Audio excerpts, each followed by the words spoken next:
நான் வந்து இந்த அண்ணா நகர் கோரா ஃபுட் ஹவுஸ் இருக்கு இல்லையா? ஃபுட் ஸ்ட்ரீட் இருக்கு இல்லையா? நீங்கலாம் அங்க போவீங்கன்னு நெனைக்கிறேன்.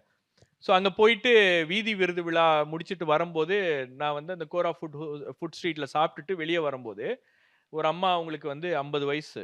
உட்கார்ந்துட்டு இருக்காங்க. திடீர்னு என்ன பார்த்தோனே, "நீங்க டிவிலலாம் பேசுவீங்களா?" அப்படின்னாங்க. "ஆமா." "விஜய நல்லா சப்போர்ட் பண்ணி பேசுங்க சார். உங்கள மாரி பத்திரிக்கையாளர்கள்லாம் சப்போர்ட் பண்ணி பேசணும். நீங்க பாட்டுக்கு வந்து அவர விமர்சனம் பண்ணிட்டே இருக்கீங்க. நாங்களும் பார்த்துட்டு இருக்கோம். எல்லா பத்திரிக்கையாளரும் ஒரே மாரி பேசுறீங்க." மேடம் நான் அப்படி பேச மாட்டேன். இல்ல நீங்க வேற, நோட் நீங்க அப்படிலாம் பண்ணிக்கோங்க. பேச மாட்டீங்க. நோட் பண்ணிக்கோங்க சார். மத்தவங்கலாம் அப்படி பேசுறாங்க.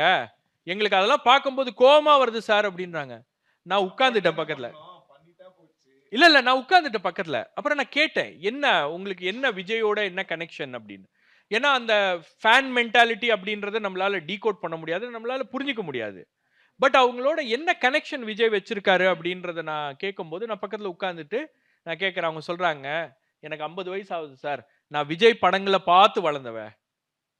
விஜய வந்து நான் வந்து ஒரு நடிகரா பார்க்கல. எங்க குடும்ப உறுப்பினரா நான் பார்க்கிறேன். விஜய வந்து என் ஃபேமிலில ஒருத்தரா பார்க்கிறேன்" அப்படின்னு. அப்போ சொல்லும்போது, என் முதல் பையனுக்கு விஜய்ன்னு பேர் வச்சிருக்கேன்.